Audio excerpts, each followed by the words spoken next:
Okay, look at that. We started something that we didn't even know if we're going to keep it going. And we are already in the third week, right? We have a website.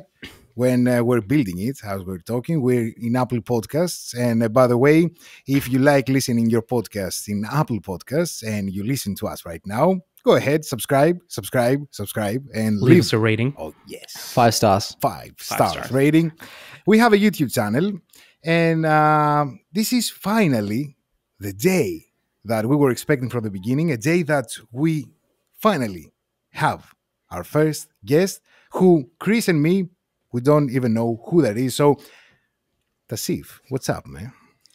Sure. Yeah. So I think so. This is something cool that we're going to be doing, I guess, every now and then. We'll try to keep this going. But basically, one of us is going to bring a guest onto the show where the other two are not going to know who they are. And then we're going to give a couple clues and see if they can try to guess who it is. And this also kind of keeps it like the whole goal of this podcast is we're going to be talking about filmmaking. We're going to be talking about YouTube. We're going to be talking about life, just general stuff. And it helps us keep it unscripted. So we don't script any of this. So it's just kind of like a conversation on the go. So by having a surprise guest as well, it helps it keep it more so like a raw conversation, like if you just met this person like randomly on the street or something. So okay, so without further ado, I'll give you you guys ready for your clues? Okay, yes, let's go. Yes. Okay, I'm gonna go from hardest to easiest. Well, somewhat hard. First clue is this particular individual applied for the same job that Peter McKinnon also applied for, and unfortunately was best by Peter McKinnon for that job. Now, I'm not surprised because Peter McKinnon would be any of us. He could come to my finance job and still take my job away from me, and I wouldn't be surprised. Okay, that's the first clue. What? Wait, he applied for Peter McKinnon's job and he lost the job from Peter? Like Peter won the job. So I know who it is because he talked about this in a podcast recently. Oh, come on. I'm the only guy who doesn't know. Yeah. Second question. Chris, just for me. Second question. Okay. Chris, stop. Second question. Their first video, which was kind of like their first video. So it's a couple? It's a what? No. I'm referring to it as like there. Okay. There. So their first video, where they kind of was like they discovered what they wanted to do, or their rise to, close to the rise to the fame, was on their platform, was a video of them in slow motion spinning around really fast eating a donut.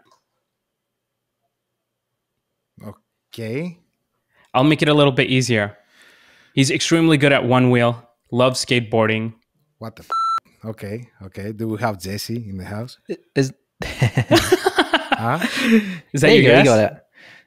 Yeah, there you go. It's Jesse. What the All right, Jesse. Jesse, what's up, man? After much technical difficulties. I just had to get another water. But awesome. Nice.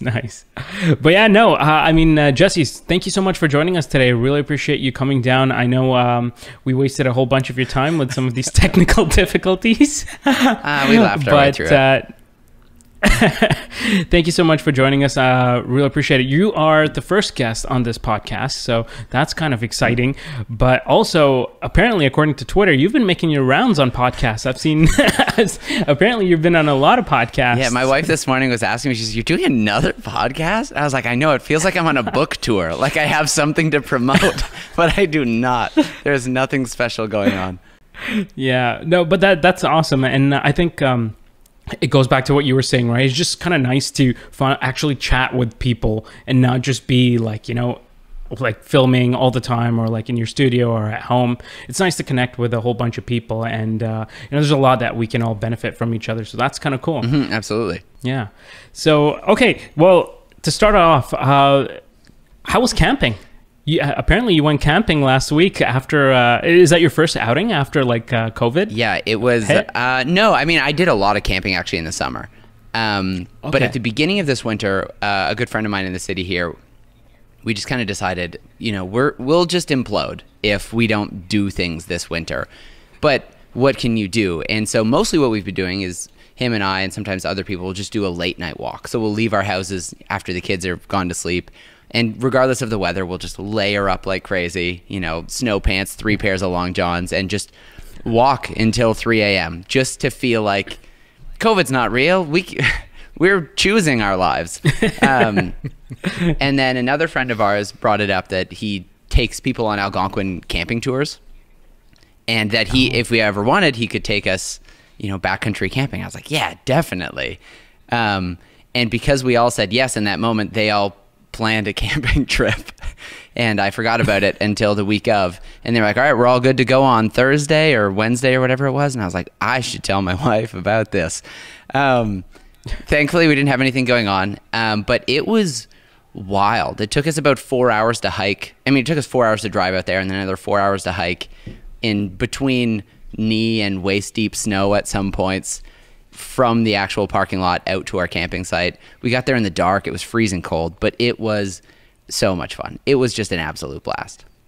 So you guys slept in tents, right? Yeah. Like this wasn't like a cottage camping trip. Okay. I mean, the only like real COVID-y part of it was that we had 4 tents. You know, usually we would just bring, you know, 1 or 2 bigger tents for a trip like this. So we're not carrying so much gear out, but we just slept in tents. I bought a nice sleeping bag. In the morning, I woke up and there was like a sheet of ice over my sleeping bag. Oh my God. Yeah. It was really cold. It was really very cold. Dude, that's crazy. Like I've heard of, I don't know if I've done camping, but like cottaging sort of camping, but like I've always wanted to go in a tent, but this is like a whole nother extreme. Like you're going out like in snow. That's crazy. Yeah, it's like the whole night and everything. You guys are fine. Like, yeah, I mean, so I bought a pretty good sleeping bag from Mech, but then I also bought a liner for it, which adds, I don't know, 15 degrees of warmth. So I was actually great. And then I slept in a big furry hat. So the only thing you could see was just the barrel of my face. And I, honestly, leading up to it, I was not excited. I wasn't stressed or anything, but the whole time, even the reason I said yes in the first place is not because I want to do it, but it's because I want to have done it. Do you ever feel that way? I know it's the right thing, and I know later on I'll be glad I did it. And, you know, you'll have good stories and good memories and all that. Yeah. But no part of me was it like anticipating and excited about having to be freezing for 3 days and spend the whole time cooking food or making coffee or finding sticks to keep the fire going. But yeah, it was fantastic, and I'd do it again in a heartbeat. That's awesome. That's awesome. Yeah. Any crazy stories? Anything crazy happen? Okay. Well, kinda. Yeah, actually. The weather was all over the map. And so that meant the hike in, we're in t-shirts. Actually, it was raining, and then we were in t-shirts. And then the second night, it was negative 15 or something like that before the wind chill, which for you Fahrenheiters, that's negative 100. I don't think that's true. I think it's like 5 degrees Fahrenheit. I don't know. But it's really cold. And so there's water on 3 sides of our campsite. We're on a little peninsula. And when the weather gets that cold, the lake starts freezing and making all kinds of wild noises. Just noises that sound reversed, almost just really bizarre, and they're happening all around you. And around 4 a.m., a friend of mine woke up, and I think it was a mix of hearing those lake sounds and dreaming, but he was convinced there was a wolf or several wolves. And so originally I woke up because I heard him asking our friend who leads these tours, like, hey, you know, I'm really hearing something. I don't feel good. And our friend's being very sober-minded. He camps like this. He's like, you're fine. It's just the lake. And he keeps trying to talk him down. We all go back to sleep. 10 minutes later, he wakes up. There's definitely a wolf. And so we just all wake up going,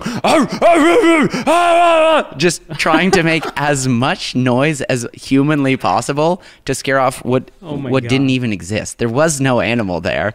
And so my friend jumps out of his tent. He's got a can of bear mace in one hand and a big buck knife in the other, ready to just fight a wolf or a moose or something. Meanwhile, he knows there's nothing there, but on the off chance. Anyways, yeah, it's a weird feeling. That's waking up, just having to be like, wide awake, time to fight a beast. I feel like you really connect with like your ancestors, right? Yeah. Like your caveman ancestors. You're like, oh, raw. It just goes primal. Nature comes out. That's so fun. Full Bear Grylls. I was gonna sleep in that wolf carcass if we got him. You know, I'm already jealous of you. I'm already jealous of you right now. Really? Because, because people all over the world right now, there are a lot of different countries that were not allowed to move outside of our own 2 kilometers of our city, right? Yeah. And you had this experience to be out of in the nature, even hearing this crackling, werewolf bear with hunting dragons above sounds. It's something that I think we can't wait, all of us, to experience again, to live. And I think after all this, we're going to look these very special and little moments very differently. I agree completely. I agree completely. And one of the things that I've found encouraging in this time is because things like the mall, when they're not open, the malls and the movie theaters and all the things that, especially in winter, we typically find to be our activities, or maybe us, but society at large does that.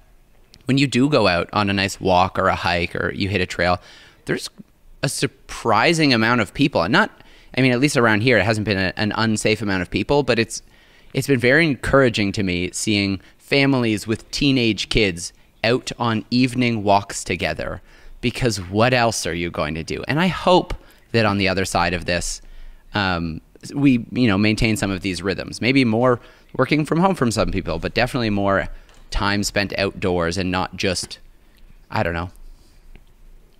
consuming the mall or media. First of all, before we continue, this is the first show that we have a special guest that the other 2 hosts don't know, and we shared a lot of enthusiasm when we find out that you're going to be the first guest on our show. And thank you so much for your time and being here. But for the audience, let's say first of all, who is Jesse Driftwood besides the master of Instagram, right? Yeah. All I do is winter camp. That's what people know me for. No, and fight wolves. No, I typically tell people I make internet videos. For a long time, I used the more generic photographer / filmmaker. But the truth is, I haven't taken on a photography only job in quite a long time. I don't really do photography anymore. Outside of just for fun and for my family and stuff. And even with filmmaking, it's not something I think about a lot anymore. I spend a lot of my time thinking about how to create video content for social media. At the very least, it's been me just embracing, this is a specific skill set that I think I have in a way that a lot of other people don't necessarily have, even though those people definitely better filmmakers than me, if that makes sense, right? There is a different world between making videos on the internet and making polished, actual narrative films. Yeah. And I've realized that, at least at this point in my life, narrative filmmaking is not a passion of mine. Maybe that'll change and I'll be happy to pick it up. But for now, I'm just having a blast making Instagram videos and YouTube videos and mostly just watching TikTok, but I'll probably make more there soon. Yeah. And this is one of the best things when you're a creator, that we don't necessarily have to do what others tell us that it sells, right? When we're doing something that we enjoy doing it, this is also gonna be transferred to the audience that are watching the specific video. And especially during the last years, I believe creators need to be creative and do whatever they enjoy, and at the end of the day, before they go to bed, they say to themselves, okay, that was a great day, I had fun. Yeah, because we're not very easy people, creators and people in art. We have a lot of downsides. We have a lot of times, that in our days we're not feeling very well, we're anxious, and we express ourselves through creativity. And if we're not well with what we're doing, also, this is going to be madness. Yeah, absolutely. That's very much been my experience. And if anything, it's part of the reason I've really liked turning internet video into my career, really, which is that even more so than when I was just pursuing more traditional filmmaking, doing more commercial work, more event work, in this world, I have even more. It's not that it's free time, but I have more flexible time, because I'm not only the filmmaker, I'm also the client. I'm the person saying, this is the video you're going to work on, this is your timelines. But it also gives me the flexibility to say, I don't need to pretend that I'm like happy or excited or whatever when I'm not. And I just don't need to turn on the camera. I can spend a whole day not turning on the camera and finding other avenues that I find inspiring. And sometimes that really does mean going camping. I really think that, I mean, I started watching this documentary on Netflix last night about I think it's called The Creative Brain or something like that. Honestly, it wasn't awesome. There was definitely a lot that I learned from it, but one of the things they talked about so much is that creativity, I mean, there is no original idea. Of course we know this, but creativity is entirely taking information from other areas of our lives and bringing them into another area of our lives. So obviously they had examples like scientists that were developing new nanotechnology that was based on a children's toy they used when they were younger. Mm-hmm. But I think equally when we're making internet videos, it's worth paying attention to, well, what makes my perspective unique? Maybe that's, Tausif, maybe that's that you were an accountant. Maybe you could use your accounting or the real estate part, right? Or what other passions and hobbies, all those sorts of things that make you actually are encouraged to bleed that into your content when it comes to social media video. Filmmaking can have that, but I think there's often less of it. There's more strict guidelines. At least that's how I felt when I was doing it. Maybe if I go back to it, I'd love to incorporate more of this mindset. But this is a very but nice here's the thing. Section here, because I believe this is how we see it. Maybe we're very strict with ourselves, and we see that if we try to do filmmaking, we need to do it this way, because this is the correct way. And I think that this is something that other creators don't give it so much attention.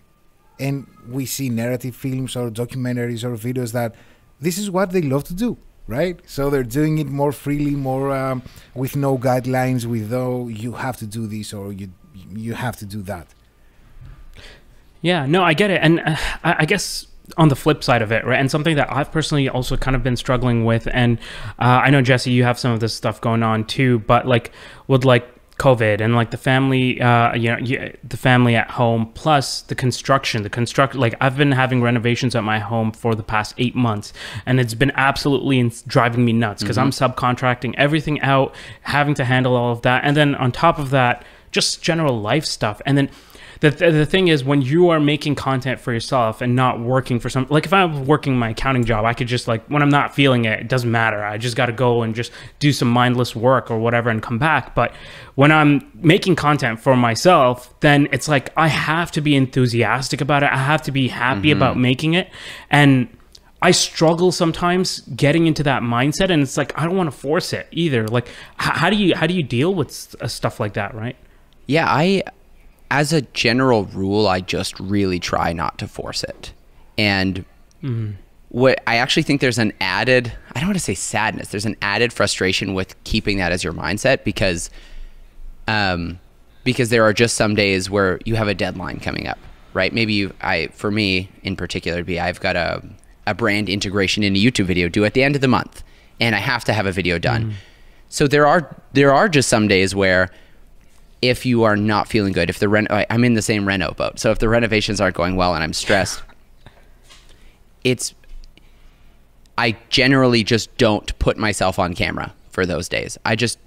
It's not something that I want more of in the world, and I don't want to remember grumpy me. Not that I want to pretend he doesn't exist, but I just don't want to send him out into the world. Grumpy me's not a great me.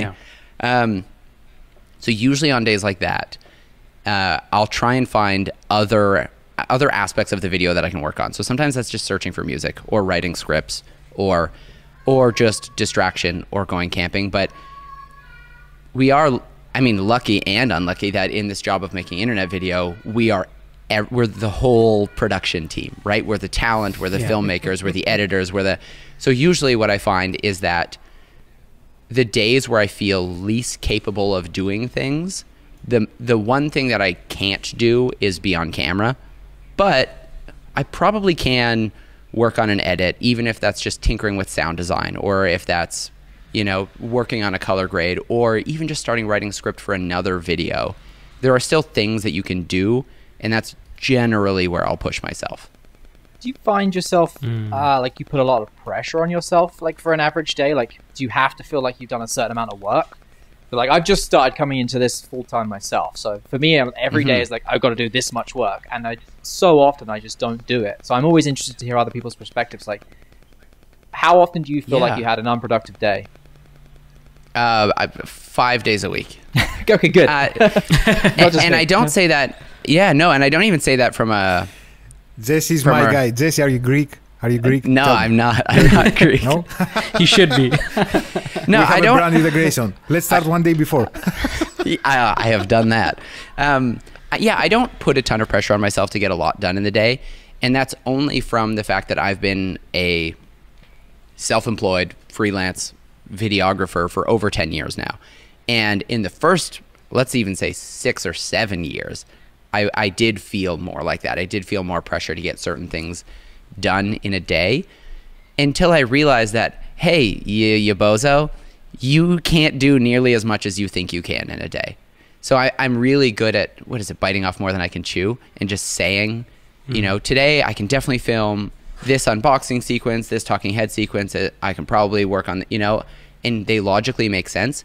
But I've known myself long enough to know It's not happening.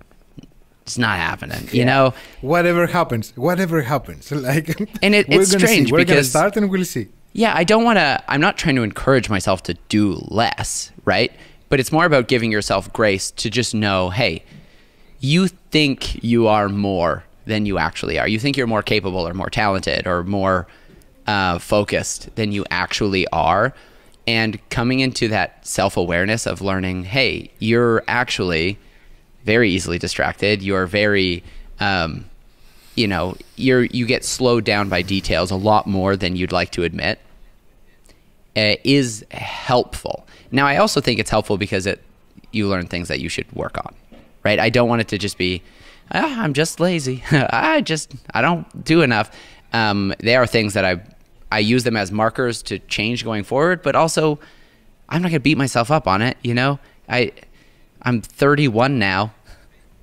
If I haven't figured it out by now, I don't expect it to be something that I can just easily change overnight, because this is functionally. And Jesse, is this? Yeah. Sorry. No, is this something that over time it took you to get to that stage, or were you like from the start you didn't really care much about like, you know, like putting so much pressure on yourself? Well, there's a lot of things at play here, which is that I'm just in general, I'm not a note taker, a to-do list writer.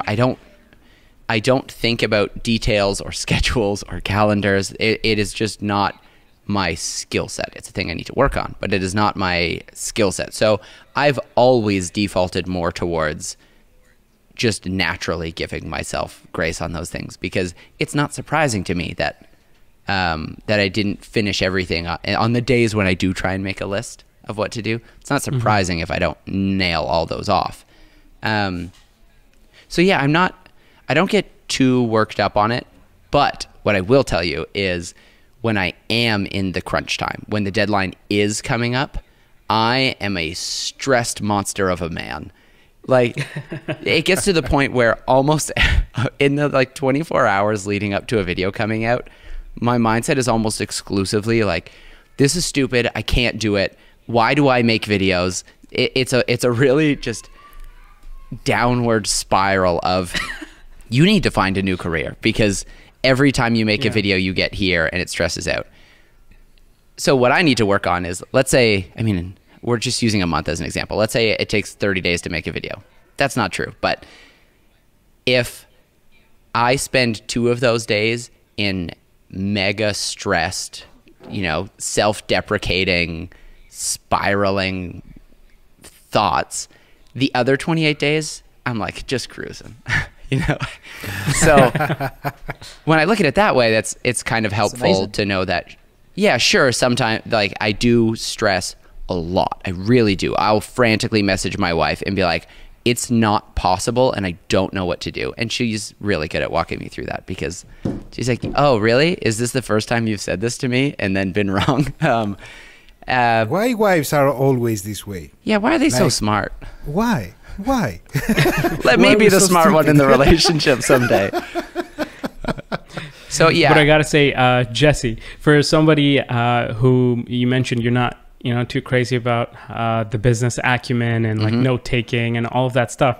I mean, this picture. Hold on. Can I share my screen, Emilio? I want to show a picture. Yeah, if we don't break anything. It says host has disabled participant screen. It says host has disabled participant screen sharing. Of course, yeah. Wait, it says you've disabled it. You're not downloading anything, right? No. I just want to show something. Can you enable it? I have to enable it?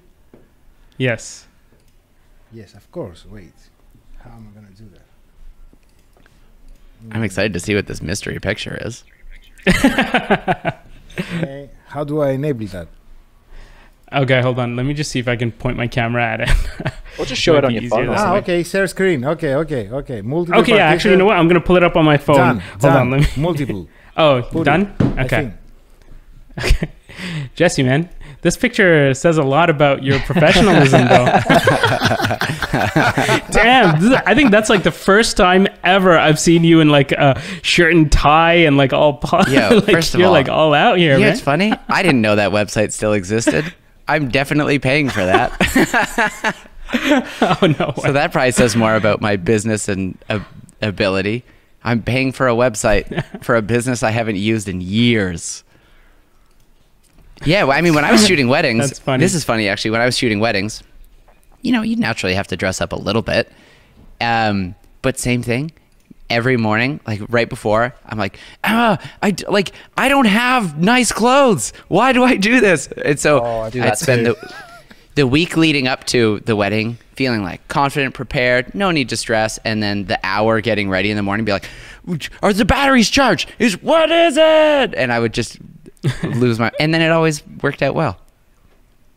I do work well under pressure. So basically you have like a stage fright for creators, right? Well, there's that, but there's also the fact that I just do procrastinate. I do push problems to the last minute, and then I work well under pressure. Yeah. Let's go there, because me myself, for example, a problem that I always find is that I have an idea. I write down the script. I say I'm going to do this video. It's Monday. From Monday, I'm saying I'm going to record it on Wednesday. So Tuesday, okay, I'm doing other tasks. Wednesday comes out. I say, I need to prepare a little bit better. So I'm going to plan it for Friday. Thursday, Friday. Friday comes out and say, okay, maybe should I do it for Sunday, because I got a pimple. Right now I have a pimple and I'm going to have Elena to, place makeup. So, and I'm not feeling very good today. So let's Emilio, you take this seriously. Yeah, that's man, awesome. Listen now, Sunday, 3 p.m., for example, or 2 p.m., I start creating the video. Then in about 4 to 5 hours, I have finished everything. Elena comes and says, you're a very fast editor. How are you doing that? You're very fast in everything. Yeah. And I'm like, yeah, but basically I started on Monday. Yeah, right. The whole project started on Monday, but on Saturday, I worked for 5-6 hours like a robot.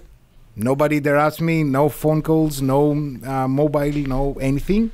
It might take 8 hours, 10 hours, but I'm in my zone in the world that anyone who's going to watch me, they're going to say, how are you editing that fast? You know what, Emilio, you've touched on something here that I've never fully articulated to myself. But this will be fun. So I have this problem where there's a very specific wedding that I edited years ago, probably 9 years ago. And I'm really happy with it. Even today, I think it's a pretty good wedding video. I edited the entire thing in a day. They really needed it for something, and I don't remember what happened. So I woke up early, on a Saturday morning, and I stayed up until probably 2 a.m., but I did not look away from my screen. I have to burp, and I apologize. Bubbly water. I did not look away from my screen for 16 hours, and I crushed it, and it was great. And because of that, ever since, my brain says, oh, a project takes 1 day to edit. Yeah, you only need 1 day. And so now when I have a project, looking forward, I at a subconscious level, I know, hey, I can get that edit done in 12 hours, 8 hours, 4 hours, whatever the amount of time is left. And my brain is right. I can do it in that amount of time. But what I don't remember is how much I hate having to be under that much pressure to actually get it done that time. Thank you. Exactly. And this Yes. is something that I believe a lot of people like us need to work on that. And this is procrastination that you said that a lot of times we don't understand that we have it. And also we say, okay, let's open Netflix. Let's see a movie. Let's go for a walk. I'm going to start in 3 hours or 2 hours. And then our best buddy got us on a phone call. Hey, man, what's up? Another hour. And the day has passed. And we're like, yeah, it's okay. We're fast editors. Yeah. Everyone telling us that. Yeah. we're gonna make it. But if we can manage to organize, my question is, are we still gonna like it? Or maybe it's something like a fetish that we have. That this is what we love on doing that. Right. Because It's a little I bit can't- of Like pulling that masochism. all-nighter Yeah, man. on the last day. I remember myself saying, I can't be a 9-to-5 worker. I can't. I'm a freelancer, right? So if I start working with deadlines and waking up at 5 a.m.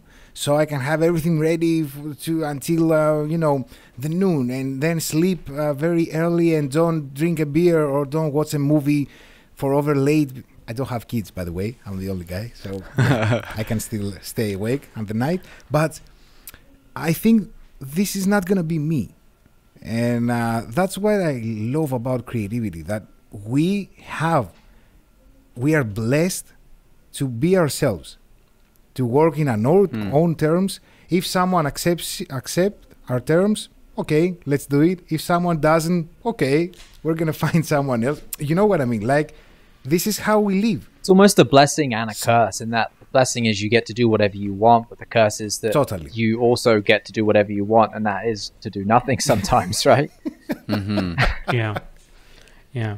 But I'll tell you what, so this is kind of like brutally honest, right? Like a little bit deep, digging in deep here. But the problem with that is every time I do that, and they say, I don't know if you guys go through this as well sometimes, but I never used to think like this, but recently sometimes I start comparing my results with like other people's results, and it's like, they say comparison is like the thief of joy, right? And 100% true. Like, so sometimes like I'll push something out or something like that, and then I'll take my time with it, and then I'll put something out, and then something shows up on my newsfeed, and it's like, oh, they released a similar video, and then I'm like, man, but like mine didn't do as well. Like, what was it? And then I go into like my analytics, and I usually don't even look at my analytics as much. I try not to because it just stresses me out sometimes.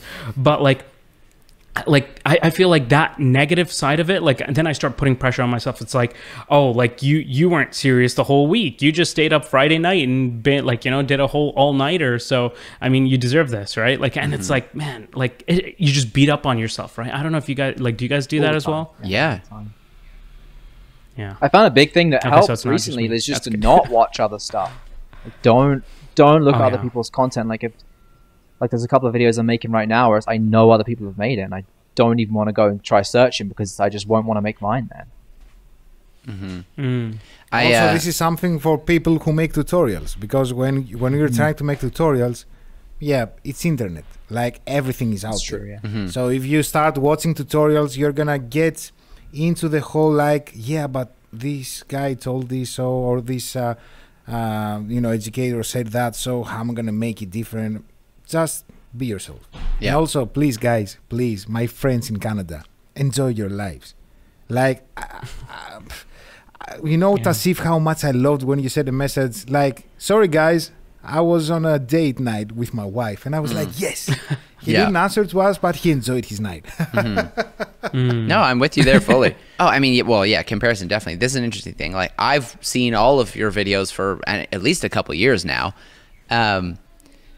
But in general, I don't watch a lot of my friends' YouTube videos. I haven't seen Chris or Maddie or Peter's most recent YouTube videos in a while. And occasionally, I know you can tell when someone's put themselves into something, and it's an important one that I do want to watch. But it's more likely for me, especially when it comes to comparing myself to more successful people. It's more likely that my brain will just take it to that place of, well, why isn't your video that good, right? Why didn't you think of reviewing, comparing, teaching that way? What a great idea. And it's an unhealthy character trait, but it's one I'm aware of, which hopefully over time we can grow to be the people that just see it and go, that was awesome. I'm glad you did that. Like I'm glad you went on a date. Good for you. But so often it just goes to, wow, why didn't I do that? Why didn't I do it that way? Why didn't I do better? Why did I make what I think is a better video than someone else and theirs get twice as many views? And what's funny is that's not a bad question to ask. If you want to grow, it's probably an important question to ask. Why didn't yours get that many views? Is it as simple as the thumbnail or the title? Is it as simple as you took too long to get it right? But when you wrap up, and it's so easy to do this, but when you wrap up your personal value as a creator and your talent as a creator in with that question, then it's more destructive than not. Whereas I think if you are able to pull yourself out of it and just ask the questions very, very objectively, just to say, why did my video not do better? And it's okay if it didn't, because I have a wife I go on dates with, or I've got a dog that I snuggle with, or I've got a nice apartment. It's totally fine if this one aspect of what is hopefully a full life of yours didn't do as well as someone else in that one aspect. Because at least I know for me, I don't want YouTube to be my whole life. I don't want it to be the one thing that I'm known for. And yeah, I feel better when I pull myself away from that a little bit and let the YouTubing, the video making, the social media content part of it just be part of who I am. It's just, it is just one part. So, and if I may express, Jesse, on this point, I need to tell you, we don't know each other, in person, but we know virtually, each other in the COVID internet area of the past years. But I have to express to you how proud of you that I'm knowing you, how proud I am that knowing you as a father, because something that a lot of people can understand is that from watching your stories, your Instagram stories, right?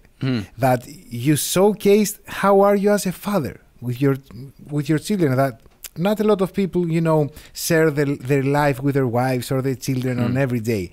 And you see that you were creating content while you were enjoying you and your family and your kids and your wife, your life. Yeah. You weren't separating that. Like, I'm going to work.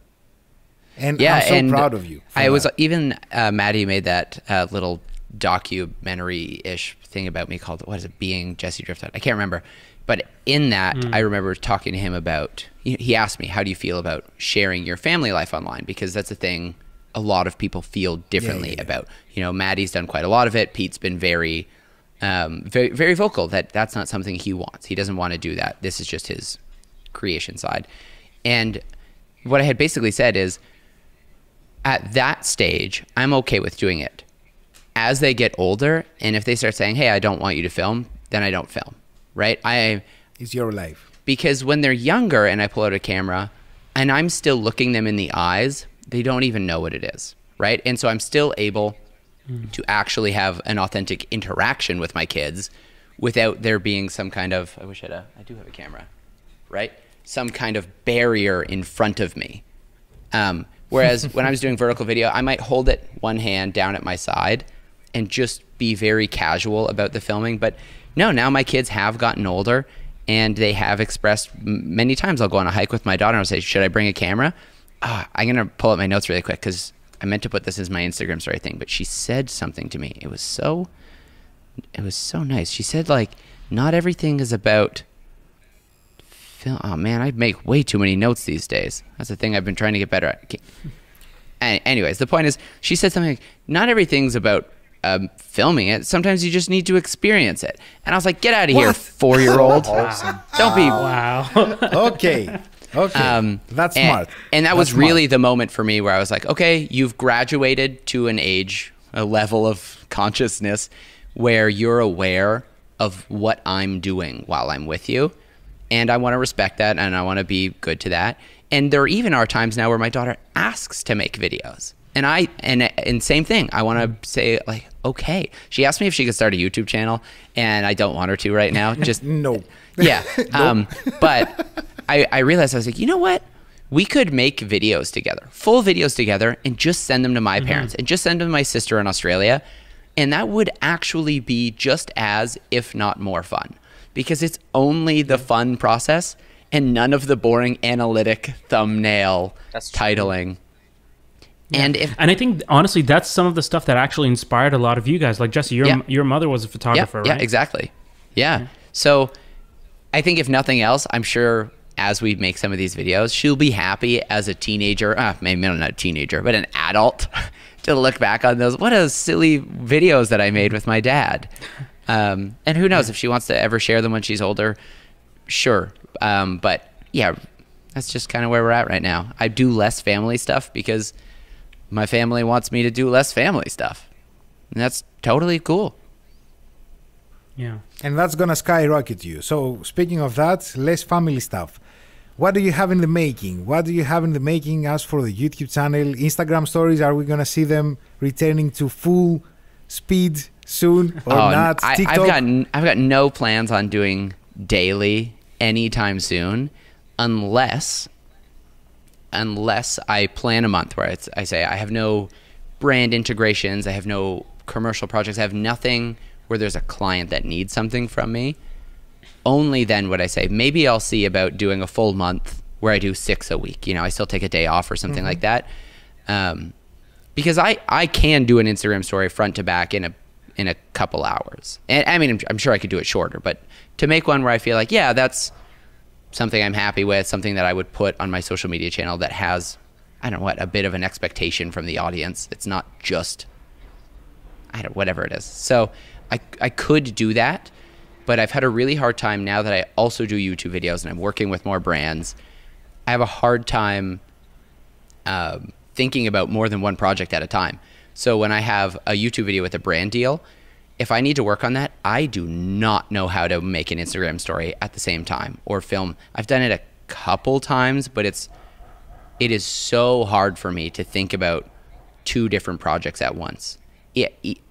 It's also why I make so few YouTube videos in a month, because a lot of the videos I like to make require planning, and I just can't hold that information in my head. I don't know how to do it. So I make as many as I feel capable of making at the time. And there have been seasons of my life where I feel capable of making a lot of videos. And right now, it's just not one of those seasons. Right now, I feel like making COVID season. Not exactly, yeah, COVID season. Do you think this is something that has an impact to all of us? That we're not, first of all, free to do whatever the heck we want. Yeah. Okay. So yeah, I saw Thank you, because I saw something the other day that said because travel blogs were starting to get old and everyone was kind of tired of them. They said that there's going to be a huge resurgence of that after COVID's all done, because everyone's just going to go nuts traveling again, and it'd be like, oh, it's a thing again. People are going to want to see it. I kind of believe that. I think you might be right. Yeah. I think you might be right. I had this thought about this camping trip. So when I went 3 days camping, and I almost brought my C70 speed booster, Sigma 20mm, and my R6 and the 7200. So I could swap lenses onto each camera for different focal lengths, and I could film a lot. But the more I started thinking about, well, what cameras am I going to need? Well, what batteries am I going to need? What mics am I going to need? The less I was thinking about the camping trip, and I realized that I was doing myself a disservice. So I only brought that new Insta360 Go 2 because, it's the worst camera I own quality wise. That's not an inflammatory thing to say. It's the lowest resolution. It's smallest sensor, whatever. But what I realized is that's the camera that would actually allow me to be most present. And what I want to do, and this is a criticism that I would have of adventure films in general, is that I want to make camping videos because I love camping. I don't want to make camping videos because I love videos and I could make a cool video about it, right? Does that make sense? There's 2 ways to look at it, which is that I want to make an adventure film because I love adventure and what a cool thing to share, versus people love watching adventure films. Let's do this thing because it would make great content. And I do flip back and forth on this, because there have been times in my life where I've done things because I was going to film it, and then I was really happy I did it. But it's not a good long-term mindset. I still think it is a better idea to figure out what you love and then use photo, use video, to translate that rather than trying to pretend you love something because it would make a good photo or video. I mean, we're in a weird stage in the world right now where, like, photographer, filmmaker, it's a, I don't want to say it's a personality trait, but it's a subculture of its own, just liking cameras. And I am not knocking that. I am a dorky dork about cameras. It's a thing I like. But I think when you get too deep in that world, it's easy to remove why we are taking pictures, why we are making videos in the first place. And the reason, at least for me, it can't just be because people will watch it and I can get paid. And I'm saying that just because, like, my brain doesn't go there. It doesn't work for me. And anytime I've tried to do that, if I try to, I don't know, niche down in YouTube in a way that might work better but is less true to my actual personality type, I just feel less happy in the process. So yeah, I brought just the Go camping. The footage isn't as good as it would have been had I brought a cinema camera, but I spent the whole trip thinking about camping. You know, I really wasn't spending the time thinking about composition or exposure or specific camera moves, and I'm still trying to edit it. I don't know what the footage is going to look like. It might be bad, and I'll go, I wish I had brought another camera. And I'm already thinking that a little bit, but but it's gonna be for a very good video for your private Vimeo account, right? Because I remember myself. Yeah, when I visited New York for the first time, I remember that I had a video that I posted on the YouTube channel, and I had 3 separate videos that they are in Greek. So because I was with my Greek friends, so no one would understand what we were talking about. It was a kind of 3 videos of behind the scenes videos of what happened shooting this video, or, you know, everyday stuff. That even today, whenever we're gathering with friends and I'm showing them these 3 videos, they're saying to me, man, you've never created a video like this on your YouTube channel before. This is the good deal. And I'm like, this is for us. I don't know why I have this mindset, but this was something that, yeah, this is for us. So I can show it to my friends, to see all the bloopers, the goofy. And also, this is something that I think a lot of creators might have, like the goofy side of you. And me personally, I'm not feeling very normal, you know, to show this out. And I can say that this podcast with the guys is the best test for me to show better who is myself, because I'm not teaching Final Cut, I'm not doing a gear review, I'm just talking with my friends. Yeah, you're not a version I think you're of right. yourself. Yeah, and I sometimes I get stressed at how many different social media platforms there are to participate in, but I do appreciate that different platforms in general, I find, at least for me, help me bring out a different side of me. So Twitter, you don't have to take so seriously, right? Or whatever. And if anything, it's actually doing things like this, being on podcasts that are more conversational, actually makes me feel more comfortable doing these types of things on other platforms. So Twitter was the first one that I felt like I could goof off on. I was still kind of goofing off on Instagram in the early days, but I mean, you have a lot of fun even on your YouTube channel. Even your YouTube channel is a lot of fun. Oh, for sure. But I think, like, some of that came out of just getting to a place where I was okay, realizing, hey, it doesn't have to be a perfect, polished thing, right? I'm not this is such a trap for me. I always feel like I'm trying to prove to people in every video that I know how to make videos. And it's such a, like, it's so obvious I'm just being self-conscious. And I'm just beating myself up, being like, I got to prove that I'm not just a YouTuber. I know about composition and storytelling and pacing and all that kind of stuff. But that's something I'm trying to let go of more. Because who cares if random Joe and Sally think I know how to make a video if the only video of mine they see is, I don't know, the video where I don't do that. It really doesn't matter. I think it's important to show more aspects of yourself throughout time, but to try and compress every part of your character into everything you make is just too much. That's like asking a songwriter to tell their whole life story in every song they write. They don't need to. They can write a whole song where they're just like, I am sad, I am hurting, and you hurt me. And then they can write a whole song that's just like, I'm on top of the world. Shots, right? Whatever. Yeah. But for some reason, I've never felt the permission to do that with my YouTube videos. I've always felt pressure, and this is a self-imposed pressure, by the way. I've always pressured myself to say, each video I need to prove that I'm a somewhat skilled videographer, and I need to prove that I know how to speak comfortably. I don't know, there's like a list of things at a subconscious level that I try to have in every video, and I don't think it's all that helpful. I think it's okay to let your silly side out in some videos, and I think it's okay to not put that silly side in every one of your videos, right? So when we talked about that pressure to force it or to like be there on camera, it's tricky because it also depends the genre that you're in. I don't think MKBHD can put out a video where it's just, this is the iPhone 13. I'm sad today, right? It doesn't work in a very professional. Or can you imagine MKBHD? Hey, what's up, everybody? This is the right. Yeah, he's had 12 coffees. So you know, depending on the niche, but in my niche, which is much more in the realm of vlogginess, it's more.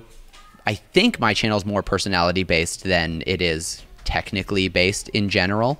I think I need to start pushing myself to give myself that permission to say, hey, not all of you needs to be in every video you make. Just let's try and find one thing about you in this video and let that really, I don't know, shine.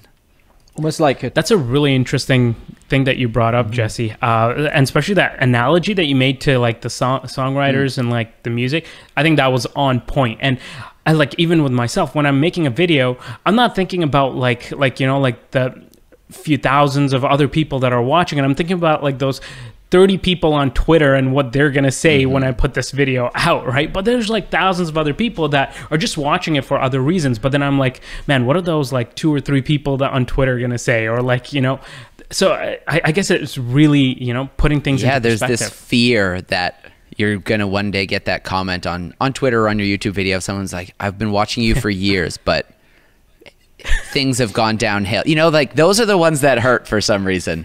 When someone says you've changed or it's not the same, but it doesn't matter. It's so weird because I both want to be respectful to the people that have been watching for a long time, and I need to remember I've never seen their faces. I don't know who they are. Why am I letting the fear that a person I don't even know exists, thinking that a thing I made is worse than a thing I made 2 years ago, why am I letting that dictate how I feel when I go to bed at night? Not even dictate how I make videos, but just dictate how I feel about myself. It's such a weird trap to fall in. I think we all kind of think like that we want to show that we haven't changed, but at the same time, like we do change. Like the way that we make videos changes, and the person you are as you become a dad or you get an extra kid, like you've changed. So it's hard to express that in a video because you don't want to show people you've changed, because that you've built a following based off of this character, and now you're this character, if that makes sense. Yeah, you're right. And I don't know if there's even a healthy, I mean, there's a healthy way through it. I don't know if there's a healthy way through it that also is anything more than just too bad. If you're going to change, and the audience can deal with it. Some of them might leave, but it's so funny to think of that. Yeah, some of them might leave, but you're also not sure, well, how many new people might join? Who else actually might connect? You might be opening yourself up to a much bigger audience, but you don't do it because you're afraid of a small percentage of a small audience not being happy that you've changed. It's I don't know. So what's next for me? Who knows? I was actually going to say that to you. So like, what's your like, if tomorrow someone just said you could, it's such a cliche question, but that someone said you can make whatever videos you want and they'll always be successful, what would you do? You know, I think about this a lot. I don't know. Okay. I really, at this point, do not know. I'd love to work in documentary later on because I actually miss the process of not filming myself all the time. I loved working in events and commercial space where there was talent and I could just think about the shot. So I'd like to do that more, but not now. That's not what I feel like doing more of right now. I like making videos mostly by myself, you know, and I love having people at the studio that can lend a hand here and there. But if I could do anything, that's a really good question. And I wish I had an answer for you. I think right now the truth is I mean, maybe not with views, but I kind of can do anything. I'm a YouTuber that doesn't even have a very narrow niche. So there's almost no saying that I couldn't just tomorrow drop a video about pickup trucks or a video about whatever, something that I've never done. But what that thing is, I don't know. I think I'm kind of doing it. Good for you. Thank you. Yeah, I try to... I don't do a lot of gear reviews, mostly because I just know for me the gear isn't the thing, that's most important for me, but it's hard because I like gear so much. And I much prefer reviewing gear than teaching editing, because the editing process of editing yourself, and you've got a tiny like Final Cut window in the whole Final Cut window. Thank you, Jim. It is an absolute nightmare. And you get lost. Sometimes I'm watching my video back full screen and I'll pause it and I'll try and click on the timeline. I'm like, no, that's not the timeline. That's the screen recording of the timeline happening. And you know, so Jesse, true. imagine not being your native language in the process. Yeah, right. I cannot imagine. Make mistakes while you're trying to teach something, and then on the editing you need to go back, see where you made the mistake and fix that. Right. But speaking of tutorials, I'm still waiting from you to see how you did that intro, you know, the back forward. And then the with cajon. the lights? What was this stand? Yeah. This was Here, you want the tutorial right now? No. I want a video about it. It's Keep too that late. on our notes. I have a No, it's iPhone. not Give too us late, cold believe notes. me. Okay, reversed intro tutorial in Final Cut Pro. I gave you the title. I can make Reverse another one intro. sometime. Please, I will wait for that. I will be the first comment. Yeah, if anyone doesn't know what Emilio's talking about, I made a video about the Fuji X100V, which, dude, I still get so much hate on that video. Is that the one with The problem is Patrick? the problem is that I mentioned the camera and I mentioned iPhones. And turns out people get really mad. And everyone's like, oh, so you're saying the iPhone is better? It doesn't even compare. I'm like, no. Literally all I'm saying is that if the reason you're buying a compact camera is purely on practicality and size, Exactly. don't drop $2,000 on one. Because if you actually don't care enough about the quality that you're not going to carry a 5D with you, I'm sorry to say, an X100 that also doesn't fit in your pocket, you're not going to bring it.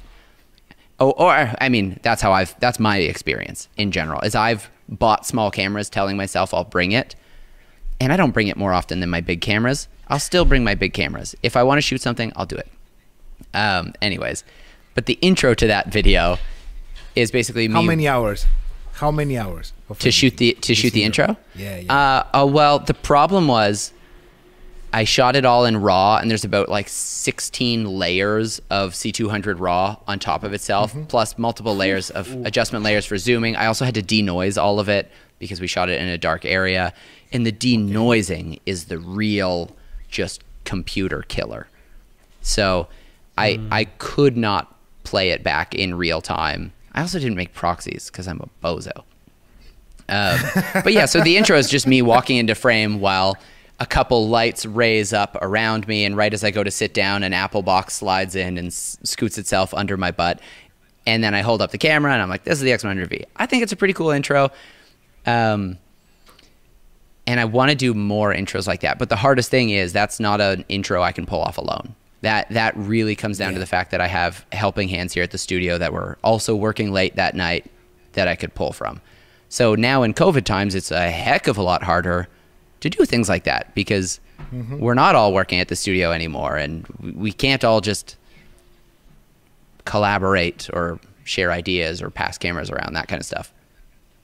And speaking of that, you have a new co-working space, right?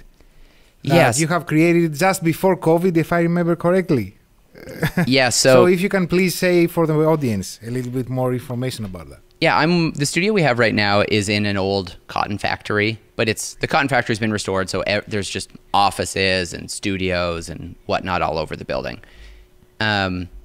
It's changed a lot over the years that we've been here, and it's getting more and more professional, and now it's like it's not, I don't know if there's a dental practice, but it might as well be. But there's an architecture firm, and when you open the doors, there's a front desk with a receptionist who will take your information and stuff. Oh. So yeah, Okay. it's very, yeah, we're kind of Bougie. like the holdout weirdos in this building. We're just loud and Who are messy. these guys? Yeah, and So you can't ride your one wheel to coming work with in. the oh, I wrong do. wheels. I ride around the building for sure all the time. But I know that this probably isn't the home for us long term. So Christoph basically, for those of you who know, Christoph, this is also technically his studio that we all moved into. He's an amazing filmmaker, makes really cool social content. He's working on a feature film right now. He, with some like investor friends of his, took on the lease of a massive abandoned warehouse in the city. So it's about 2 blocks from here. It's even closer to my house. And it's so epic, but the undertaking of renovating it is just enormous. But the idea is basically the building will be split into thirds. 1/3 of it will be our studio, so the people that work here now, that's our area. 1/3 of it is a co-working space. So there'll be like a main room with a mezzanine up top. So we'll have things like a vocal booth, so you can record voiceovers and stuff like that, and small private offices, and then also big shared space, big shared kitchen. And then the final third is a soundstage. So just film rentals, we'll be renting it out. Because there's a lot of films that get shot here in Hamilton. Guillermo del Toro notoriously loves Hamilton. He shoots here all the time. Shape of Water was largely shot here. So I think he's actually also building a studio. But the point is, filmmaking in Hamilton is booming. So hopefully a lot of the rental of that, like the co-working and then in particular the soundstage, will be able to actually pay for most of the building itself and the operations of the building, so that we can just keep being the goofballs that do the things we want to do, have fun making silly videos, but still have access to everything. And then the other thing is, part of the dream involves it both being a place where high-end feature films are made, right? Established filmmakers are working in there, but then also we can host workshops and classes for beginner filmmakers. So like really a space where you can brush shoulders, you can be getting into it and brush shoulders with seasoned professionals. And then who knows, maybe be able to get some of them to teach classes or workshops or whatever. But even with this, yeah, we announced it last summer, but COVID is really, last summer, the summer before, COVID has really changed that. I think we've seen videos from Peter McKinnon and Lee Zavitz, right? Yeah, Lee shot one in there, Maddie, Maddie, Chris, Pete. I've shot some stuff in there. The good thing is that even right now, while it's just an abandoned space, we've cleaned it up reasonably. It's a great film location. It's just so cool and unique. There's these sweet brick tunnels in the basement. So even though it's not the dream, even though it's not the end goal of what the space will be, it's cool to be able to use it now in the interim. Chris and Tausif, when the COVID ends and I'm going to be in Canada, prepare the chairs there in the middle with the windows on the back, the microphone booms that they're pointing us, so we can have an episode there. Yeah, that'd be fun. Telling you, Podcast. and some smoke. 1 year anniversary. Fog on the back. We love fogging in there. You get these sweet sunbeams shooting through. Oh, yeah. That's Sounds awesome. like a great idea, actually. I really like the idea. Yeah, For and you guys. there's also, I don't know, I love the collaborative idea of it, even if it's not about like a traditional collab, like this is a you and me, but being able to ask questions and, I mean, maybe borrow equipment or whatever, all in a co-working hub that is basically just filmmaking focused. You know, I don't know exactly how that's going to look, but that's really exciting to me. And also to have a gear locker there we want to have. So old cameras and stuff that no one uses, we want to have a gear locker that basically, let's say, it works like a co-op or something like that. Or, you know, if you have a membership to the co-working space, certain membership tiers might allow you to rent out cameras and things like that. So if you are getting started, having an avenue to actually have access to equipment that you just would not otherwise. Oh yeah, look at this. Here, look, this is Christoph's FS5 Mark II. That's quite literally never been used. You know, this is going to be a great idea. Like, let's think for the audience what Casey Neistat tried to do with the 368, but for filmmakers. And I believe that this is going to be an idea. If you can manage to move it forward, I think a lot of people are going to come, because we're talking about name of creators that they're super talented right now. Yeah. And if you have even the chance to drink a coffee with these creators, you know, my perspective of things is that even a coffee of 30 minutes talking, for example, with Jesse Driftwood, you can jumpstart some things that you have in mind. I mean, I wouldn't say it about me, but I do completely agree. I say for that. And part of the space actually does include a coffee shop and a little co-working space. So even if you don't like pay a membership fee into the space, there's still an area that you can come grab a coffee and work. So there will just be that natural interaction of people, which for me is the most exciting part of this all. Because I think the filmmaking industry can often be a very just bitter, jaded community of people that have been doing it too long and that aren't happy. I mean, and like that's kind of a mean thing to say, but I've seen it on sets a lot. And I know if anyone listening has worked in filmmaking sets, that it just does happen. So I think for some established people, you know what? Might be good to rub shoulders with people getting into it that actually have a joy and an excitement and a curiosity. And vice versa, people that have that joy and excitement and curiosity and no clue what to do, having access to people that have skills and have past experiences that you can lean on. So I think that's going to be cool, because I make better YouTube videos because of the other people that work in my studio doing different things, so that I can lean on their skill sets as well. And I'd love to be able to let other people experience something similar. That's very great. That's very great. Jesse, first of all, we want to give you a huge thank you for joining us today. This is the first guest appearance. Yeah, I'm glad I was. And also thank Tausif. Thanks, Tausif, for bringing you here. No, thank you to Jesse. Thank you, Yeah, Jesse. I'm glad. I mean, you guys actually shifted the time for me, because originally it was an hour earlier. I was like, I'm tired in the morning. We're flexible. No, I mean, I told Jesse, like, it was pretty late too. So, and you were camping and everything. So really appreciate you. No, I mean, I love saying yes when I can just chat with some friends on the phone. So this has been fun. Thanks for having me on my book tour. It was a pleasure. Yeah. And I wish you from the bottom of our hearts to let's continue on to 2021 to be a better year for all of the humanity and, you know, and the creators. But, I remember I told you that on a conversation on the Clubhouse that we had like 2 months ago, right? Yeah. Bring more of Jesse on YouTube. YouTube needs you. It was a pleasure. We'll see. I'll try. Thanks for having me, guys. Thanks, Jesse.